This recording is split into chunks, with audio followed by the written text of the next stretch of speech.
damn, this could be it. So if any of y'all are scared, please don't feel like you have to stay. And then everyone's like, shut your Cloud. We ride or die, baby. We in this dude. Just pull out now. Pull out game week.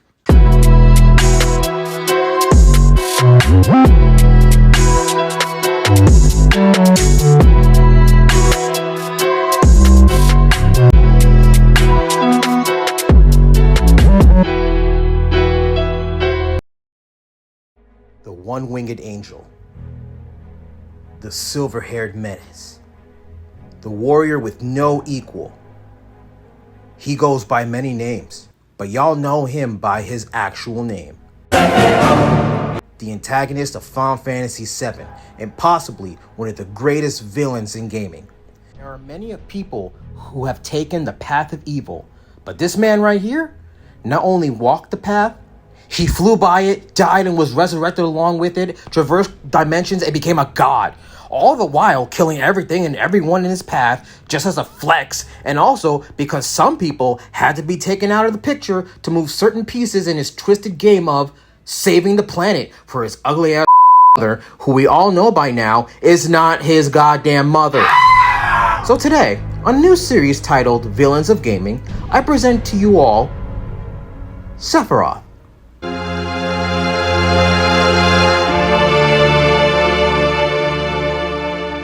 Now, to understand the savagery that is Sephiroth, we gotta go back to who he was before he became the pretty boy monster that he is now.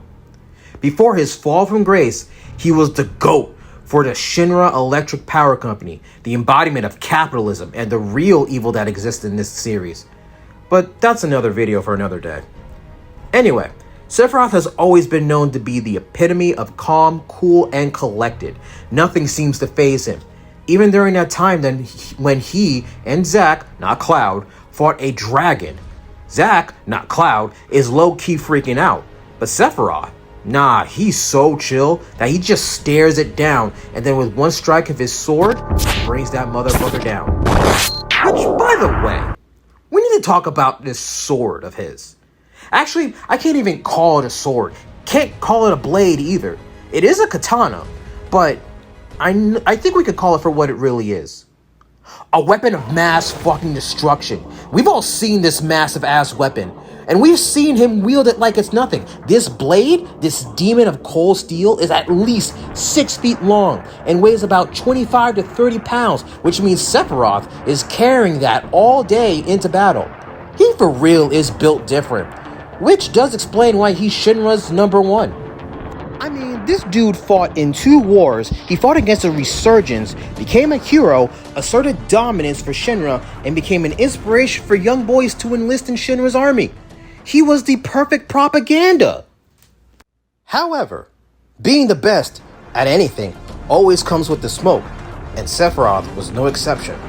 He was admired, but he was also envied, even by his own friends, especially that bitch-ass Genesis. Remember that 2-on-1 sparring match between him and his friends Angeal and Genesis? Well, if y'all do remember, Genesis decides that, hey, I'm gonna take Sephiroth 1-on-1. You stand back, Angeal. And we all know how that fight ended. And Genesis wanted to act all nonchalant about the L that he took, but later on in that game, he defects from Shinra, and the only reason he defected was because he wanted to beat Sephiroth. Hell, this dude wanted to be Sephiroth. He wanted that Sephiroth status. He wanted to be the hero. He literally even says, oh, there needs to be a new hero. World needs a new hero. Come and try. This dude stayed hella jealous. You saw how the way Sephiroth was fighting these two. He was flying in the air, even without that wing of his. Bro, he put the middle finger to gravity and said, bitch, I believe I can fly. So, knowing all that he could do before all the craziness happened, you gotta respect how strong Sephiroth really is. And you also gotta respect that he actually had friends. I mean, he had the 2 friends, but he had friends. He kept his circle small. And unfortunately, that circle became non-existent because his friends got murked and he found out some really messed up shit about himself. But, I mean, besides that, Sephiroth is basically on that introverted, low-key, don't bother me unless it's absolutely important, small talk ain't shit energy. So that's basically him in a nutshell. And we're going to see that calm, cool, and collected side of him fall apart real fast. Because we're about to get into the mommy issues.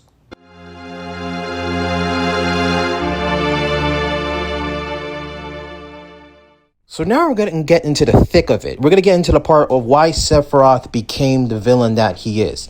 And it's messed up. It's actually really messed up. And we all know how this went down too. Sephiroth, along with the homies Zack and Cloud, Cloud when he was wearing the Shinra grunt soldier outfit, rolls up on Cloud's hometown, Nibelheim, to check out a reactor that seemed to be seriously sus for various reasons.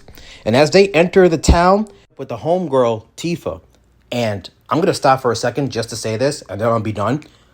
I don't care what anyone says. Tifa is the baddest chick in the whole entire series. I don't even mean the compendium of Final Fantasy VII. I mean the entirety of the whole Final Fantasy franchise. And you cannot tell me otherwise. You could argue with me, but I'll probably dismiss this argument. There'll be the one time where I don't listen to you because I'll just be like, Tifa's the baddest. I don't care. You can fight me. I don't care. She's the baddest. Anyway, after the rendezvous with Tifa, Sephiroth and the crew enter the reactor, and he starts losing his shit because he discovers two things. He discovers that there are monsters being made in the reactors, the same monsters that he's been fighting on Shinra's payroll list, and he also discovers that he's got the same, if not similar, biological makeup, which would explain why this dude is able to take on dragons and giant snakes like they're no big deal. It's like sending a monster to fight monsters. It's like sending King Kong to fight Godzilla, or vice versa. So, in response, Sephiroth gets angry and starts tearing shit up because he's scared of being built different. Genesis even decides to be bitch-made at some point. I mean, he's bitch-made all the time, but he decides to be hella bitch-made and tells Sephiroth that he was built to be the perfect monster, which causes him to be even more emotionally out of control. So, Sephiroth is disturbed by the fact that these creatures in the reactor have the same name as his quote-unquote mother, as well as bitch-made Genesis's words, and seeing all these monsters in the first place, he dips out. And when he dips out, you find him later, or we all find him later, in the Shinra Manor that had been occupied by Shinra researchers. He looks through all the research in the manor, and he is convinced that he is the last surviving member of the Cetra, a race of people who can speak to the planet, interact with all life, and essentially move the LifeStream that exists within, around, and outside the planet. And he also comes to believe that Jenova, again, alien mommy, is a Cetra, and therefore he, as Jenova's quote-unquote son, is the last Cetra survivor. He maintains the belief that the human race had betrayed the Cetra 2,000 years ago, leaving them alone to defend the planet from a calamity, even though we know that the calamity was Jenova in the first place, and resolves to take vengeance for his quote-unquote ancestors. You ain't got no ancestors. These ancestors were, dropped in your lap by other people. Boy, you just wanted to belong. That's just it. Sephiroth was just lonely. He wanted to belong somewhere. That's why he's on this weird, crazy-ass destroy the planet for alien mommy shit. Sephiroth has completely lost his mind, believes his mother to be this ugly-ass alien bitch from outer space, which it is not, and decides that, I'm gonna save the world by destroying it and ending all life as we know it. But, luckily, Zack and Cloud intervene. Zack gets taken down because Sephiroth is stronger than Zack, Avi. But then Cloud comes out of nowhere, stabs Sephiroth with a huge-ass Buster Sword, cleanest weapon in all the series, and then Sephiroth survives that, somehow, stabs Cloud with his long-ass demon blade, and Cloud somehow survives that, comes down, lifts Sephiroth up with his own blade, and throws him into the Mako pits down at the bottom of the reactor, while he's still holding Jenova's decapitated head. So, he's down there, dying, with Jenova's head, his mommy's head, in his hand. So, you figured, after that, no more Sephiroth.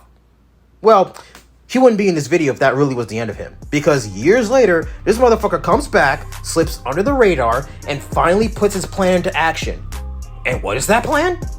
Make alien mommy happy by causing the calamity that she came on this planet to cause. Well, the reason for his bullshit is because he's got mommy issues.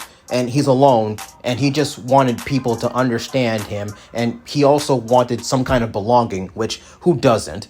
What he does to achieve this goal is what makes him such a terrifying enemy.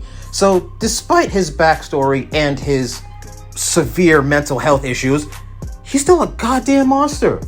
And after the Nibelheim incident, this was the point of no return. This was the point where Sephiroth finally started catching bodies on a much grander scale. And of course, Sephiroth was always catching bodies, but this time he's catching bodies for really fucked up reasons.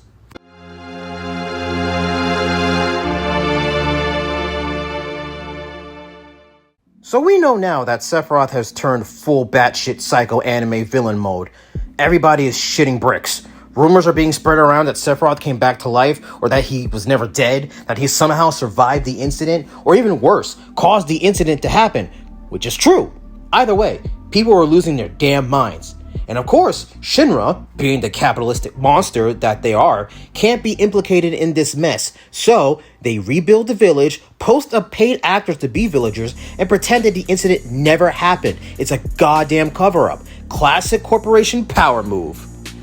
As we venture through the game of Final Fantasy VII, we eventually reach the point where Cloud and his homies fight their way through Shinra's forces because they technically are the bad guys, but we're rooting for them anyway.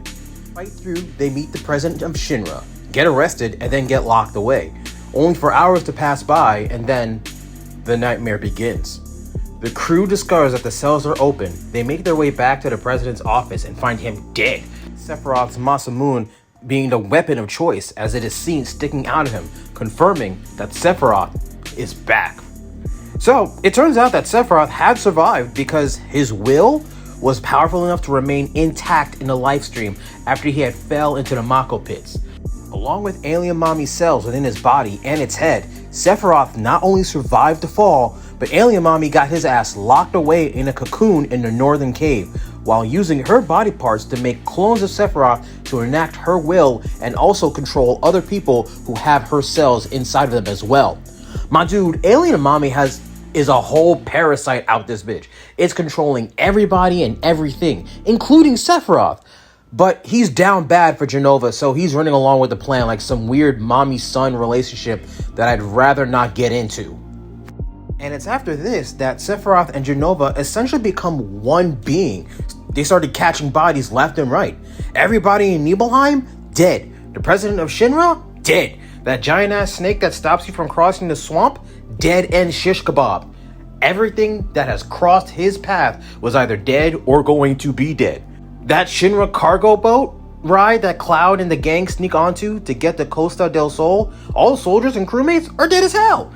And in all this time of Cloud having this relentless desire to follow and stop Sephiroth, Sephiroth pulls out his villain card and tells Cloud about the reunion, that major event where all the Sephiroth clones who have Jenova cells will make their way to Sephiroth's real body and somehow make him a god in the process.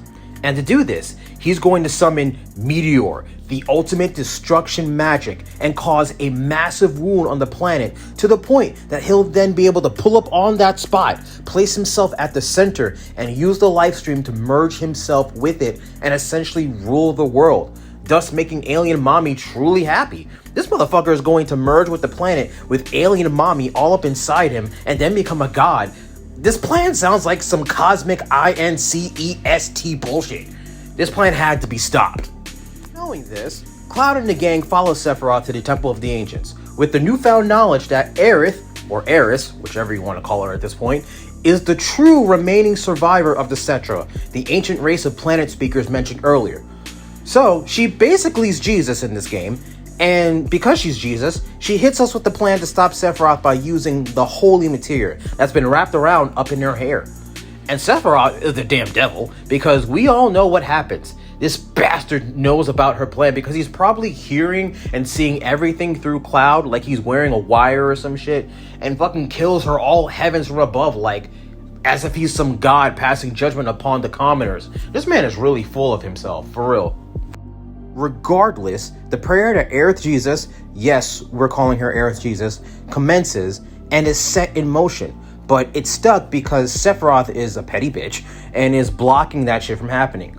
So then he flies off and drops another Jenova body part, and it forms into another boss that Cloud and the squad have to fight. And after defeating it, for some reason it leaves behind the black materia, the thing that Sephiroth needs to cause Meteor to happen. So right now, everybody's kind of at a loss because Aerith Jesus is dead, and that sucks. It really sucked. But they have the black materia, so Sephiroth's plan is a wash, right? Right? No, it's not. Wrong. It's not. Because remember, Cloud just lost somebody that he loved, even though those feelings aren't entirely his own. And he's left angry, confused, scared, and hurt, which made it all the more easier for Sephiroth to manipulate him and bring him to the Northern Crater, since Cloud's been going through this existential crisis. And hell, aren't we all going through some kind of crisis right now? Shit's been real rough lately. So I think a lot of us can actually relate to Cloud in some way, shape, or form. Anyway, Sephiroth, being the evil villain that he is, fucks with Cloud's head with illusions and mind games on such an existential level that Cloud ends up becoming another vessel for Sephiroth Jenova, and just straight up places the black materia in the cocoon where the real Sephiroth's body is, which causes a massive cave-in of enriched crystallized Mako falling around him, the crew, and those bitches from Shinra, thus causing the beginning of the calamity and bringing us to the finale of Sephiroth's plan and the third act of the whole game.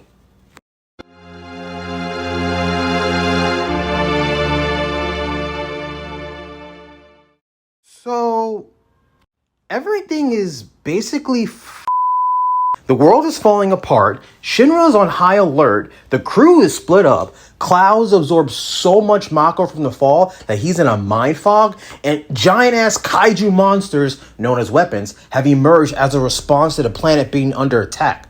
Sephiroth's bullshit has literally put the world on red alert, and these weapons don't play. One of them can fly and blast a whole crater in the planet. One is able to move through the earth like some dig dug shit.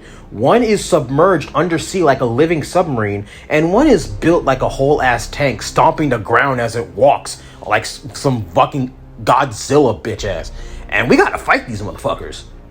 And you know the worst part of it all? This motherfucker Sephiroth is just chilling in the northern crater, waiting for Meteor to come down for his goal to be a reality. So, while he's just chilling, everything is falling apart. Shinra got blasted by one of the weapons, even though they blew the barrier off the crater. The gang got jumped by the weapon that can fly, and they are finishing any unfinished business because Cloud's like, damn, this could be it. So if any of y'all are scared, please don't feel like you have to stay. And then everyone's like, shut your up, Cloud. We ride or die, baby. We in this dude, just pull out now. Pull out game week. So after they go through all their shit, they head to the crater to finally put an end to Sephiroth and his alien mommy's plan. They fight through a slew of crazy-ass monsters, including dragons, bombs, and those evil, devilish, weird-ass turtles without shells called tonberries. Those evil motherfuckers who could take your ass out in one hit and all of their bullshit. But then they get through all of that and they finally face off against Sephiroth. And this is how you know he is a real boss. He doesn't know how to die, and you literally have to throw everything you've learned from this game at him. He essentially turned himself into a god because since his plan is him becoming the god of the new world, like some Death Note shit, alongside his mommy, again, on some INCEST shit. And while fighting him, he turns into Safer Sephiroth, or Safer Sephiroth, it's probably Latin or something, which is him flexing on these dudes like, bro, y'all are garbage, I'm the GOAT, and y'all can't step up to me. And to prove that, he starts by fucking with your stats, causing major damage, basically telling you, you are trash, get out of my godly realm. And then he hits you with Shadow Flare, and after everything else, if you survive through all of that, he hits you with the Supernova. An illusion attack so powerful that it destroys the whole crew in one hit, while Sephiroth's bitch ass just sits there and watches it happen like, look at you bitches, y'all ain't ready for my cosmic power, I'm a god, sit your asses down. But, you know, the plot kicks in, or like if you're good at the game, Cloud and his allies destroy him. However, Sephiroth is forever the petty motherfucker who refuses to die because his mind is still alive and goes after Cloud's mind one last time in an attempt to take over his body. Cloud said, fuck that, and clapped Sephiroth's cheeks with the Omni Slash, a testament of Cloud fighting against Sephiroth's mind attacks and finally establishing his self-identity and his existence being its own thing rather than being in conjunction with Sephiroth. Cloud's mind has grown and he defeats Sephiroth, which dissolves him into the LifeStream, seemingly destroyed. I say seemingly because this motherfucker can't die. Although, with Sephiroth gone, temporarily, Holy is released from the planet's core. Aerith's spirit, Aerith Jesus, helps the LifeStream emerge and keep the meteor at bay for the Holy to finally destroy it. So, they stop the evil plan, and Sephiroth's dead, right? Yeah, no, he's still alive, and he's still haunting everybody, as we'll see.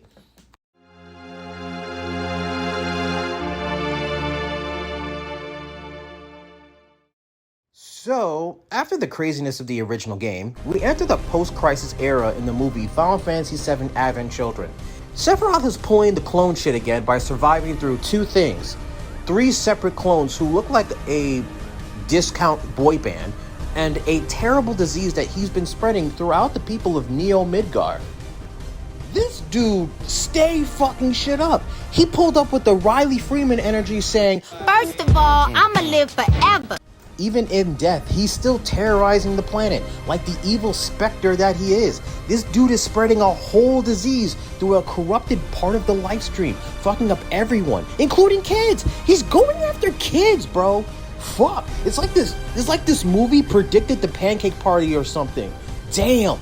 And after it inflicted so many people with extreme fatigue and skin sores, all because Sephiroth's bitch-ass consciousness can't stay dead and is actually flowing through a LifeStream, it's really messing everything up. Hell, it's even causing Cloud's mind to become vulnerable to Sephiroth's infiltration. Again, this dude does not stop. He be staying fucking with people's heads.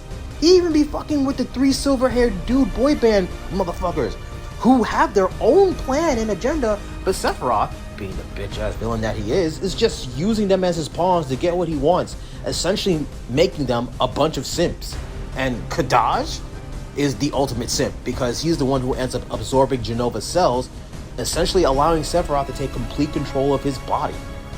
Sephiroth is on that collector from Mass Effect 2 bullshit, talking about assuming control, and appears in front of Cloud. So great! Sephiroth's back again and is basically round 2 with these 2 dudes. So they're duking it out in the old ruins of Midgar, and at some point Sephiroth reveals his plan to use the diseased folk as a way to puncture the LifeStream and to once again take over the world, all Don Corneo-like, because the villain who reveals the plan only does so when they think they've already won. So Sephiroth is apparently a cocky motherfucker, but considering that he supposedly can't die and is able to infect people, became a god, is able to cause illusions so powerful that they can actually destroy planets, he can back it up. But the plot kicks in, Cloud beats him, and then we get the seemingly iconic scene of Cloud telling Sephiroth to stay in his memories, like the bitch that he is. Sephiroth turns on that Black Air Force One energy though and says, "I will never be a memory." And after those haunting words, his black wing folds around him and he fades away, leaving a weakened Kadaj to die and fade into a LifeStream, as Aerith's spirit, Aerith Jesus, saving the day once again, calls healing rain to cure the planet of Geostigma, which was the name of the disease. So now that bears the question, is Sephiroth ever gonna die? Or does he actually ever die? Is he capable of dying?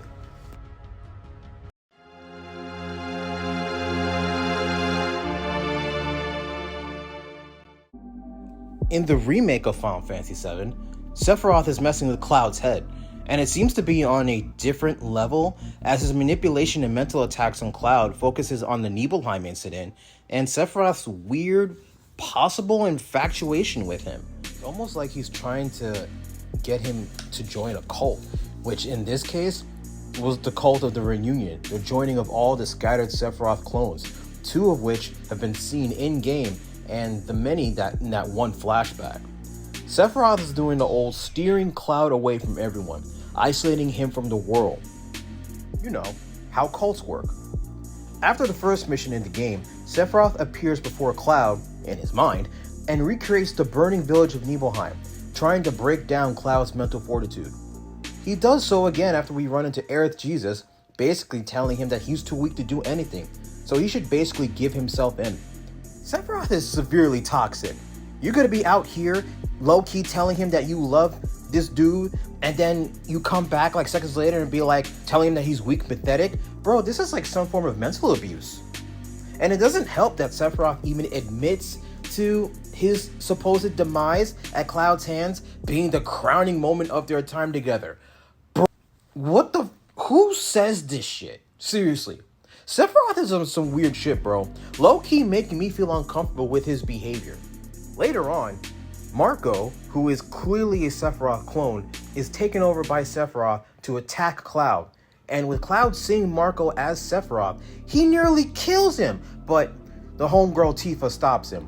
These mental encounters that he's having with Sephiroth and these clones happen several times throughout the game, including when he's rolling with Aerith in the Sector 5 slums, and again when the Sector 7 slums are destroyed, with Sephiroth dogging on him in that point, being like, hey Cloud, guess what? You was trash. You can't save Aerith, you can't save Sector 7, and you can't even save yourself. Give up, bruh. You was garbage. Stop all this hero bullshit and just do your reunion with your boy. Later on in the game, Sephiroth traps Cloud, Tifa, and Barret in an illusion in the Shinra VR theater, where several Sephiroth clones attack them while a meteorite is falling onto Midgar. However, after the whole illusion theater thing, Barret is left believing that was an intended part of the presentation. And I'm sorry, but like, Barret, he be tripping. I mean, I can understand that this was the massive shock from the illusion and he's trying to rationalize everything, but it's kind of pointless considering that this is what Sephiroth wants, the absolute destruction of the world. And I don't think Shinra would intentionally make this kind of presentation unless Hojo's bitch ass made this and his crazy ass decided this is what's going to happen. Which, if that's the case, this is why Hojo is actually another real villain that we need to get into at some point later on. Anyway, after all that, Sephiroth robs Marco's body again, fucks around with everybody. He flings the president out of the window, and the gang comes out to help the president, only for that bastard to pull out a gun on them as a reward, and then BAM! Sephiroth murks President Shinra's crusty ass, and he got the whole room shook. Everybody is freaking the fuck out. And in that chaos, we see the one thing in this game so far that blew everyone's fucking minds. I can guarantee that. It was when Marco, being controlled by Sephiroth, kills and stabs Barret. He stabbed the homie Barret, which doesn't happen in the original game, which everybody freaked the fuck out. My heart dropped because there was no way that the game was gonna take the homie Barret out that early in the game. It scared the shit out of me. But luckily that was an illusion too, and after fighting another transformed Jenova boss, Barret wakes up. Because thank God, if Barret was gonna die in 2020's version of Final Fantasy VII that early on disc 1, I was gonna be heated. I was gonna be mad. I was gonna be like, I can't play this game no more. Or if I do, I'm just gonna be sad and mad and confused and angry, much like Cloud. So after Cloud and the homies in Avalanche escape from Shinra, Sephiroth approaches them on the Midgar Expressway and explains that he plans to quote-unquote protect the planet and all of its creatures. Aerith basically says, fuck all that bullshit he's saying, he's not protecting shit. You can't trust this motherfucker, look at him, he's evil as shit. So, as he's going on about that, the Whispers, those timey-wimey shits that move things around in a certain way, are flying around and they're continuing to gather, and Sephiroth somehow is able to manipulate them to create this darkness that just engulfs everybody. He takes his demon sword and he cuts a hole in that darkness, goading Cloud to follow. The group ventures after Sephiroth. Cloud and his friends manage to defeat the Whispers, and then after they do that, the space shifts into a surreal terrain where Sephiroth challenges Cloud and his friends. So we finally make it to the climactic battle of the end of this game. Sephiroth persists and flies off as the Whispers attacks Avalanche. So when Cloud catches up with him, Sephiroth takes himself and Cloud into a metaphysical dimension / illusion world that he describes as the edge of creation. He claims that the planet will become a part of it, and he doesn't want to let himself or Cloud end. So Sephiroth asks Cloud to lend his strength so that together they can defy destiny. And when Cloud refuses, Sephiroth defeats him. However, he spares Cloud's life and leaves him with a cryptic warning that he has 7 seconds till the end. As Cloud appears back outside of Midgar. With Sephiroth still being on the loose, Cloud and Avalanche embark on a journey to defeat him. Aerith believes that the future is ahead of them, and it is now uncertain. And that's it so far. Again, through all that's been mentioned here, I think we can conclude that Sephiroth is an absolute menace. The dude kills creatures 100 times his size, wields a blade bigger than the average human, glides in the air like gravity doesn't fucking exist, manipulates people's minds with illusions and words of grandeur and delusion, more so to confuse his enemies rather than for himself. This dude can summon meteors, strip you of your life in an instant, cut you down in a flash, and apparently he doesn't know how to die. In the world of Final Fantasy VII, Sephiroth is technically still alive, and he is a bane on the existence of all life in their world. It's like he said, he'll never be a memory, and for as long as he be hating on Cloud and he be hating on all life, he will remain and will continue to be a scar on the planet until he completely fades or until he finally succeeds. And that's pretty much it. This is a new series that I've been thinking of making, and I'm thinking of also doing more characters along the way. If this is something that you're into, then give it a like, comment, share, subscribe, because there'll be more videos like this going after different characters, talking about them, and putting my 2 cents on them. And yeah, thanks for watching. I'll see you all around. Stay blessed and prosperous.